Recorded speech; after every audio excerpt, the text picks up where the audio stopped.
नमस्कार साथियों। पिछले 2 दिन से प्रतिशोध की राजनीति, उत्पीड़न की राजनीति, धमकी देने की राजनीति जारी है। कांग्रेस नेतृत्व को और ख़ास तौर से कांग्रेस संसदीय दल के नेता श्रीमती सोनिया गांधी जी को और लोकसभा नेता प्रतिपक्ष राहुल गांधी जी को जानबूझकर निशाना बनाया गया। नेशनल हेराल्ड का केस है, इसके विस्तार से आपको जानकारी सांसद और मेरे साथी डॉक्टर अभिषेक मनु सिंह भी देंगे। पर मैं यही कहना चाहता हूं कि जो आर्थिक संकट से हम गुजर रहे हैं उससे ध्यान हटाने के लिए ये एक प्रयास है। जो जनता के मुद्दे हैं, अर्थव्यवस्था को लेकर, विदेश नीति को लेकर, अमेरिका को लेकर, चीन को लेकर, बांग्लादेश को लेकर, विदेश नीति और अर्थव्यवस्था में जो हमें चुनौती का सामना करना पड़ रहा है, उस पर तो बहस नहीं होने देंगे संसद के अंदर और संसद के बाहर। तो ये इन मुद्दों से ध्यान हटाने के लिए प्रयास किया गया है। और जैसा कि मैंने कहा, ये सिर्फ उत्पीड़न और प्रतिशोध की राजनीति है और सूत्रधार 2 व्यक्ति हैं जिनकी मानसिकता ही आपराधिक है। ये आपराधिक मानसिकता 2 व्यक्ति सूत्रधार हैं इस राजनीति के। हम चुप नहीं रहेंगे। आज भी राहुल गांधी जी गुजरात में हैं और आज सारे देश भर में अलग विभिन्न राज्यों में पीसीसी और डीसीसी के द्वारा प्रदर्शन भी हुए हैं ये ईडी के मामला को लेकर। तो हमें चुप नहीं किया जा सकता। जो कुछ प्रधानमंत्री और गृहमंत्री करें, हम चुप नहीं रहेंगे।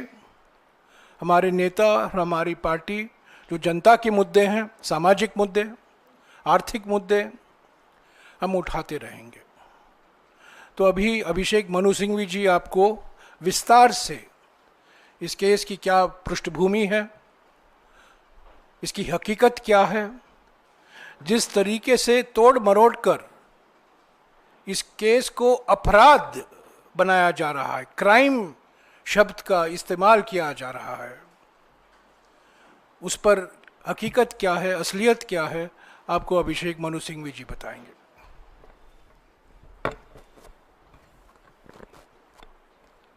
धन्यवाद जयराम जी। दोस्तों, I'll be showing to you and I'll make it as factual and simple as possible, and frequently these issues get lost in rhetoric or legalese, but I want to genuinely show to you why there is not even the whiff of a crime, not even a whiff of a crime of any sort, and how a fake issue created around a fake narrative, created around a non-existent case, is meant to deviate, diverge and digress for the reasons we all know, because reasons like unemployment are difficult to answer, falling GDP is difficult to answer, social unrest is difficult to answer. And this is actually a case which is nothing but vendetta in legal disguise. The ED should answer that why no NDA ally, no BJP leader is ever touched by the ED. Selective justice is actually nothing but political thuggery. ये दोस्तों अजीबोगरीब case है और मैं वास्तव में आपको ये प्रमाणित करूंगा कि अजीबोगरीब केस क्यों है। और अगर ये राजनीतिक द्वेष का एक बहुत बड़ा उदाहरण नहीं होता तो ये हास्यास्पद होता कानूनी रूप से। विश्व के 7 अजूबों में मैं इसको गिनूंगा। मैंने कल कहा था कि it's a one trick wonder. Money laundering case पहली बार बना है मनी के बिना स्थानांतरण होने के, रुपया बिना स्थानांतरण हुए 1 मिलीमीटर मूव किए मनी लॉन्ड्रिंग बन गया। मनी लॉन्ड्रिंग केस बना है प्रॉपर्टी, संपत्ति के 1 मिलीमीटर बिना स्थानांतरण हुए, ट्रांसफर हुए, मूव हुए। कैसे हुई ये कहानी? और ये आवश्यक है आप लोगों को समझना कि आपके जरिए देश को समझना आवश्यक है। ये सिर्फ डिटेल की बात नहीं, कानून की बात नहीं है। एजेएल एक जानी मानी कंपनी, आप भी जानते हैं, हम भी जानते हैं, कई दशकों पुरानी है, कुछ वर्षों में उसकी शताब्दी होगी। एक विशेष सेट ऑफ मूल्यों को प्रोत्साहित करने के लिए, संदेश ले जाने के लिए अखिल भारतीय स्तर पे वो बनी थी और चलती रही। वाणिज्य के आधार पर, अर्थशास्त्र के आधार पर वो सफल नहीं हुई, जैसा कि कई ऐसी चीज़ों में होता है जो आदर्शवाद से चलती हैं, कई संस्थाओं में होता है। इसलिए आर्थिक रूप से वो तकलीफ में पड़ी।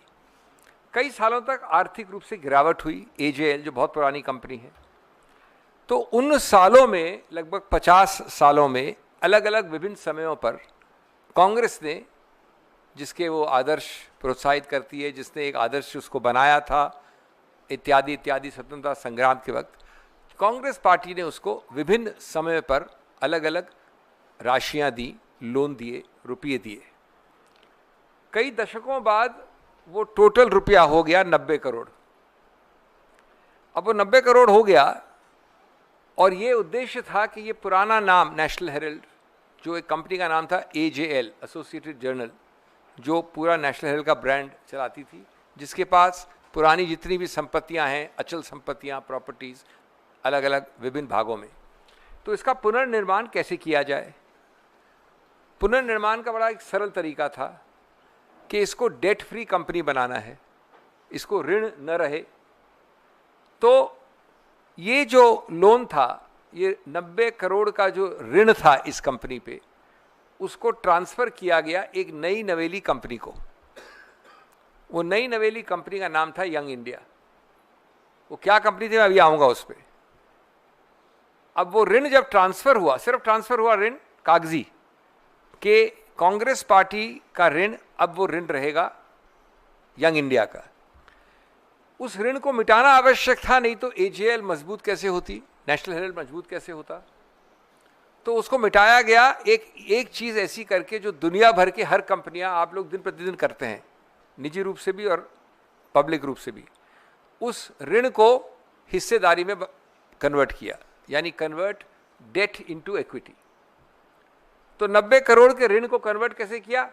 एजेएल के शेयर्स इश्यू हो गए यंग इंडिया को। तो यंग इंडिया बन गई 90-99% शेयर होल्डर एजेएल की। और यंग इंडिया में डायरेक्टर्स थे, मोतीलाल वोरा साहब थे, ऑस्कर फर्नांडिस थे, सैम पिट्रोडा हैं, सोनिया जी हैं, राहुल जी हैं, इत्यादि इत्यादि। अब इतना ही हुआ। अब यहाँ पर एक फुल स्टॉप, विराम चिन्ह डाल दीजिए, ये जरूरी है समझना आपके लिए। ये संपत्तियां हैं, अचल संपत्तियां 100 एजेएल के, इसको 100 मानिए। कोई कानपुर में है, कोई दिल्ली में है, कोई इधर है, उधर है। ये एजेएल है, ये इन सबकी मालिकाना हक रखती है। इस कंपनी की 100% शेयर होल्डिंग चली गई यंग इंडिया में। ये यंग इंडिया है। न ये अचल संपत्ति हिली, न एजेएल हिली, 1 रुपया नहीं हिला, न संपत्ति हिली, कोई खरीद फरोख्त नहीं हुआ, बेचना खरीदना नहीं हुआ। अब आते हैं यंग इंडिया क्या है। बड़े अजीब तरह के हम लोग सब मूर्ख होंगे कि हम मनी लॉन्ड्रिंग करना चाहते थे, हम स्थानांतरण करना चाहते थे संपत्ति का और रुपये का, तो हमने बनाई यंग इंडिया। दुनिया का सबसे बड़ा मूर्ख भी अगर हमारा ये उद्देश्य होता तो यंग इंडिया नहीं बनाता। यंग इंडिया क्या है? यंग इंडिया है कानून में जिसको कहते हैं सेक्शन 8 अनुच्छेद 8 की not for profit charitable company. मतलब क्या होता है इसका? हर कंपनी में 2 या 3 चीज़ें होती हैं। एक तो जो कमाई होती है, जो रुपया आता है उसमें जो भी कमाई होती है, उस सबको आप डिविडेंड के तौर पे बाहर दे सकते हैं उसके शेयर होल्डर्स को। इस कंपनी में 1 पैसा, अगर ये 50 करोड़, 500 करोड़, 5000 करोड़ भी प्रॉफिट बनाती है, तो 1 पैसा आप डिविडेंड दे ही नहीं सकते, प्रतिबंधित है अनुच्छेद 8 के अंतर्गत। दूसरा, कोई सैलरी नहीं, कोई पर्क्स नहीं, कोई घर गाड़ी नहीं। तीसरा, कोई प्रॉपर्टी खरीदी नहीं इस कंपनी ने, न बेची। चौथा, इसने कोई आर्थिक कार्यक्रम कुछ किया ही नहीं, कोई आर्थिक क्रिया, वाणिज्य की क्रिया। ये not for profit section 8 company थी। अब इन तथ्यों पे जब न प्रॉपर्टी हिली, जो भी कानपुर, बरेली, दिल्ली की प्रॉपर्टी वैसी की वैसी हैं, उनका मालिक अभी भी एजेएल ही है। सिर्फ एजेएल की शेयर होल्डिंग अब 99% यंग इंडिया की है, और यंग इंडिया में बैठे हैं 3-4 डायरेक्टर्स जिनको कोई डिविडेंड भी नहीं मिलता है। तो कौन सी मनी लॉन्ड्रिंग? अरे एक मिनट खत्म करने दीजिए। मैंने नहीं, आपने रेणु जी सुना नहीं, इसलिए वापस दोहरा रहा हूँ, आप सुन नहीं रही हैं। यंग इंडियन का मैंने 2 बार बोला, आपने सुना नहीं। आप नोट्स लीजिए। यंग इंडियन के हैं सोनिया गांधी जी, मैंने बोला, राहुल गांधी जी, मोतीलाल वोरा जी थे, सैम पित्रोदा जी हैं, ऑस्कर फर्नांडिस थे, शायद एक नाम और भी होंगे, यही मुख्य नाम है, सुमन दुबे होंगे। तो आपको जब पता है तो क्यों बीच में मेरे को आप इंटरप्ट कर रही हैं?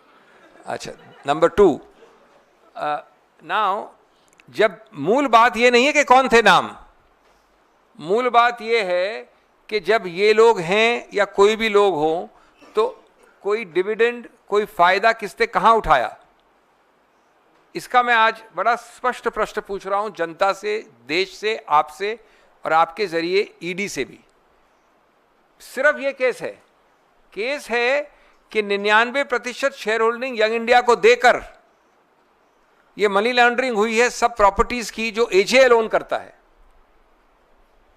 जो लोग डायरेक्टर हैं यंग इंडिया के, यानी गांधी परिवार के, और जो लोग कुछ मृत लोग हैं, उन सब ने ये पैसा और प्रॉपर्टी हड़प ली। अरे भाई, किस डायरेक्टर ने कुछ खरीदा, बेचा, लिया, पैसा मिला, प्रॉपर्टी गई? एक तो बताइए, मनी ट्रेल कहां है, प्रोसीड्स ऑफ क्राइम कहां है?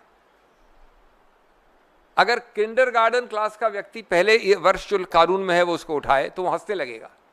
अब एक और कानूनी चीज बताना चाहता हूं मैं आपको। 1955 में, कितने साल हो गए 55 को आज? लगभग 70 साल हो गए, 65 साल हो गए। एक निर्णय है उच्चतम न्यायालय का, यानी इतना पुराना निर्णय जिसकी आज ईडी मजाक उड़ा रही है, 5 न्यायाधीश का, उसको कहते हैं बच्चा गजदर। वो कहता है कि अगर ये होल्डिंग कंपनी के पास 100% शेयर हैं इस सब्सिडरी के, अगर 100% हैं, तो भी ये कंपनी होल्डिंग, इस कंपनी की जो प्रॉपर्टीज हैं ये और ये, उसकी हकदार नहीं है, ओनरशिप नहीं है, ओनरशिप इसी में रहती है। ये एक सिद्धांत है, कई बार हुआ है, वोडाफोन में भी यही हुआ, इत्यादि इत्यादि। मैं आपको कानून से बोर नहीं करूंगा। तो भैया, जब एजेएल की संपत्ति एजेएल की है, एजेएल की संपत्ति ट्रांसफर हुई नहीं कभी यंग इंडिया को, कानून में यंग इंडिया जब तक वो खरीदता नहीं है वो प्रॉपर्टीज, तब तक मालिकाना हक रहता है एजेएल का। तो यंग इंडिया से एक और स्टेप आगे उसके डायरेक्टर्स कहां से मनी लॉन्ड्रिंग कर रहे हैं? कृपया ये बताएंगे कोई? ये कुछ नहीं बताया जाता है कि माननीय सोनिया गांधी जी, माननीय राहुल गांधी जी 3 दिन 5 दिन आइए इंटरोगेशन के लिए। ये केस शुरू किया था माननीय सुब्रमण्यम स्वामी जी ने। ये बड़ा रोचक एक प्रसंग है। उनके जो केस शुरू किया, सरकार को कोई मनी लॉन्ड्रिंग नहीं लगी थी, सरकार को कुछ नहीं लगा था कि मनी लॉन्ड्रिंग हो रही है। जब उन्होंने केस शुरू किया, कुछ दिन चला, उसके बाद खुद सुब्रमण्यम स्वामी ने एक टेक्निकल प्रोसीजर के आधार पर अपने ही केस का दिल्ली हाईकोर्ट जाके स्टे करवा दिया। मैजिस्ट्रेट में शुरू हुआ, सेशंस कोर्ट में हुआ, उन्होंने जाके स्टे, अभी तक स्टे पड़ा है। अलग से इसको हाईजैक करके, और मैं समझता हूं स्वामी जी काफी क्षुब्ध होंगे इस हाईजैक से, सरकार ने ये शुरू कर दी मनी लॉन्ड्रिंग का नया केस, जो पहले कभी नहीं किया उन्होंने। और उसके आधार पर लगभग 2 दिन तक, कितने घंटे मुझे याद नहीं है, सोनिया जी को बुलाया, उन्होंने सब प्रश्न बार बार वही प्रश्न दोहरा कर वापस उत्तर दे दिया, सही डॉक्यूमेंट्स सैकड़ों बार दे दिए। राहुल गांधी जी को तो उन्होंने विशेष रूप से बुलाया, 5 दिन, मैंने काउंट किया था, 52 घंटे बिठा के रखा, 55 घंटे। उन्होंने वो सब प्रश्न आंसर कर दिए, सब वो दे दिए। अब उसी श्रृंखला में, उसी प्रक्रिया का जो अंत है वो अब है ये कि उसमें चार्जशीट फाइल हुई है। बाय द वे, आप लोगों को पता नहीं है शायद कि इसमें चार्जशीट का एक अवकाश मिलता है 1 साल का। वो 1 साल खत्म हो रहा था 9 अप्रैल को, तो उन्होंने चुपचाप 9 अप्रैल को फाइल कर दी। कल परसों जो देखा आपने वो मीडिया ऑप्टिक्स थी, फाइल उन्होंने कर दी थी 9 अप्रैल को, जब खत्म हो रहा था इसका समय सीमा। तो मैं एक बात अपनी ये अंत करना चाहता हूँ कि एक व्यक्ति ने, देखिए 3 लोग हो सकते हैं जो आरोप लगा सकते हैं। एक तो हैं ये AJL के शेयर होल्डर्स, एक है जनता जनार्दन, आप और मैं। इस 100 करोड़ 150 करोड़ के लोगों की आबादी में एक व्यक्ति ने चीटिंग एलिगेशन नहीं लगाया कि AJL में चीटिंग हुई है, एक व्यक्ति ने। और मनी लॉन्ड्रिंग का मैंने आपको उत्तर दे दिया। तो मैं कंक्लूजन में इस मुद्दे पे ये कहूँगा कि ये एक, मैंने कहा था अजूबा है, दुनिया का 8वां अजूबा है ये। कानून का तो बहुत ही महत्वपूर्ण अजूबा है, एक मील पत्थर है जो तथ्य विहीन है, जो कानून का मजाक है, जो कानून को विकृत करने की एक प्रक्रिया है, प्रतिशोध की राजनीति का द्योतक है, प्रताड़ित करने की राजनीति का द्योतक है, मीडिया लीक्स द्वारा काम चलाने का द्योतक है, दुष्प्रचार झलकाता है। और ये प्रश्न उठाता है, रोचक प्रश्न है, that in the last 8 years 5422 ECIR होता है FIR की जैसे PMLA में, 5422 और 5300, एग्जैक्ट फिगर अभी नहीं अवेलेबल नहीं है, 8 साल में रजिस्टर हुआ है। इसका मतलब है 98%, उससे पहले के फिगर अगर आप तुलनात्मक रूप से देखें तो 98% पिछले 8 साल में ये केसेस रजिस्टर हुए हैं। अब दूसरा प्रश्न आता है कि इसमें आपने कन्विक्शन कितने पाए हैं। जो इनका औपचारिक आंकड़ा कुछ महीनों पहले का है वो है 25 कन्विक्शंस। उसका आंकड़ा अगर परसेंटेज टर्म में परिवर्तित करें तो लगभग 1% है, 1%। हाँ, अगर आप ये पूछें कि ये इतने सारे केसेस में राजनीतिक प्रतिद्वंदियों के विरुद्ध कितने हैं, तो अगर वो आप मान लीजिए कि 100 हैं केस ऐसे, तो उन 100 में जो मैं माफ़ी चाहता हूँ, अगर 100 केसेस ऐसे हैं जो राजनीतिक लोगों के विरुद्ध हैं, तो 98% उस 100 में से प्रतिद्वंदियों के विरुद्ध हैं। जितने भी केस हो, PMLA को एक कैटेगरी छोड़ दीजिए जो बिजनेसमैन के विरुद्ध है, किसी और के विरुद्ध है, जितने भी केसेस राजनीतिक लोगों के विरुद्ध है उसमें से 99 या 98 या 97% प्रतिद्वंदियों के विरुद्ध है। और कन्विक्शन रेट आपकी 1% रही है। ये प्रश्न उठता है कि ये सरकार ने इसको अपना इलेक्शन डिपार्टमेंट बना रखा है, ईडी को। सरकार ने इतनी बेशर्मी से बार बार इसका दुरुपयोग किया है, बदले की कार्रवाई के लिए उपयोग किया है, और आज तक जो मैंने तथ्य उठाए हैं आपके सामने उसकी बात कभी कोई नहीं करता है, कहीं नहीं। आपको क्या बोलते हैं? 3 चीज बोलते हैं कि अगर ये था तो खत्म क्यों नहीं हुआ केस। अरे भाई खत्म कैसे हुआ? केस अपनी प्रक्रिया में चलेगा।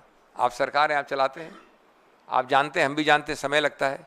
हमें इसमें कोई संदेह नहीं कि ये पूरी तरह से खत्म होगा, लेकिन आप इसको लटकाना चाहते हैं, आप इसको एक पूरे मीडिया में और समाज में बार बार दोहराना चाहते हैं। तथ्यों पर क्या आंसर है? कौन सा रुपया मूव किया, बियॉन्ड रीजनेबल डाउट क्या है, क्राइम कमिटेड क्या है, क्रिमिनल इंटेंट क्या है, फायदा किसने उठाया, इन किसी प्रश्न में आपको उत्तर नहीं मिलेगा। किसको कितना फायदा मिला, तो ये मूल मुद्दा है।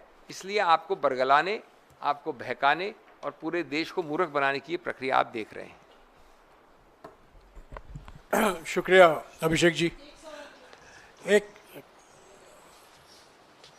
मैं एक दो पॉइंट जो अभी अभिषेक सिंघवी जी ने उठाया है उसको मैं फिर से दोहराऊंगा। पहली बात तो ये है कि हमारे देश में और सारे विश्व में जो कंपनी लॉ होता है, जो कंपनी के लिए कानून बनाए जाते हैं, कंपनी खोलने की, कंपनी चलाने की, कंपनी बंद करने की, जो कंपनी लॉ होता है, उस कंपनी लॉ के मुताबिक अगर किसी भी कंपनी ऋण मुक्त होना चाहती है तो उसके पास कई तरीके होते हैं। और एक तरीका है एक नया कंपनी बनाओ और जो ऋण आपके पास है उसको ट्रांसफर करो। ये कोई क्राइम नहीं है, ये कानूनी व्यवस्था है, कानून में प्रावधान है। और सारे विश्व में और हमारे देश में हजारों ऐसे मिसाल हैं जहां कंपनियां ऋण से मुक्त होने के लिए नए कंपनियां खोलते हैं और उसको ऋण ट्रांसफर कर देते हैं। तो पहली बात तो यह है कि यहां कोई कानून का उल्लंघन नहीं हुआ है, कंपनीज एक्ट का उल्लंघन नहीं हुआ है, prevention of money laundering act का उल्लंघन नहीं हुआ है, क्योंकि यहां मनी ही नहीं है, लॉन्ड्रिंग ही नहीं है। और क्राइम कहां से आता है? क्राइम यही है कि दो व्यक्ति जिनकी मानसिकता आपराधिक मानसिकता है, वो इस फेक नैरेटिव चला रहे हैं, क्योंकि मेक इन इंडिया तो विफल हो गई है, पर वो मानते हैं कि फेक इन इंडिया चलाओ। ये फेक नैरेटिव चला रहे हैं कि क्राइम हुआ है। अगर क्राइम हुआ है तो उन दो सूत्रधारों से हुआ है जिन्होंने इस कानून का दुरुपयोग किया है और ये गलत प्रचार कर रहे हैं कि क्राइम हुआ है, मनी ट्रांजैक्शन हुआ है, लॉन्ड्रिंग हुआ है। जो सवाल अभी सिंघवी जी ने उठाया है और पहले भी इन्होंने उठाया है, बार बार उठाते रहे हैं, इसका कोई जवाब नहीं। तो ये बिल्कुल एक राजनीतिक मसला है, प्रतिशोध की राजनीति है। अपने विरोधियों के खिलाफ, राजनीतिक विरोधियों के खिलाफ धमकी, प्रतिशोध, उत्पीड़न और डराने की राजनीति है। और ये कानून के पीछे छिप रहे हैं और कह रहे हैं कि कानून का उल्लंघन हुआ है। कानून का उल्लंघन तो वो ही करते हैं जिनकी मानसिकता आपराधिक होती है। तो ये राजनीतिक मुद्दा है। राजनीतिक पार्टी होने के नाते देश के 140 साल का इतिहास है, सबसे पुरानी पार्टी है, लंबा इतिहास है, हम पीछे हटेंगे नहीं। और मैं एक चीज़ कह के अपनी बात समाप्त करूंगा, जो बार बार राहुल गांधी जी कहा करते थे और हमेशा कहते हैं कि जो लोग डराते हैं वो खुद ही डरे हुए हैं, जो डरे हुए हैं वो डराने की राजनीति अपनाते हैं। और ये एक मिसाल है जो बार बार उठते रहता है। अगर आपके 30 सेकंड समथिंग, इन्होंने एक रोचक बात कही कि ऋण मुक्त करने के लिए सब लोग कंपनी में ट्रांसफ़र कर सकते हैं। अब इसमें मज़े की बात सुनिए। इस केस में हिंदुस्तान में सैकड़ों ऐसे लोग हैं जो कंपनी ए से कंपनी बी में डेट ट्रांसफ़र करते हैं। जो बी कंपनी होती है वो नॉर्मल कमर्शियल कंपनी होती है। हमने एक ऐसी साजिश बनाई, हमारा उद्देश्य सोचिए आप, हमारा उद्देश्य है कि डेट ट्रांसफ़र किसको किया हमने? Section 8 not for profit company को। मेरे मित्र जयराम जी बात कर रहे थे नॉर्मल कंपनियों की, जिसमें कंपनी ए डेट वाली कंपनी बी को डेट ट्रांसफ़र कर देती है और कंपनी बी डेट लेने के बाद उस पर शेयर ले लेती है, यानी डेट कन्वर्टेड इनटू इक्विटी। लेकिन यहां तो जो ट्रांसफर हुआ वो not for profit section 8 charitable company को हुआ। तो मानसिकता क्या थी? उद्देश्य क्या था? उद्देश्य था क्रिमिनलिटी। कोई महामूर्ख भी क्रिमिनल उद्देश्य से सेक्शन 8 कंपनी थोड़ी बनाएगा। ये महत्वपूर्ण मुद्दा है।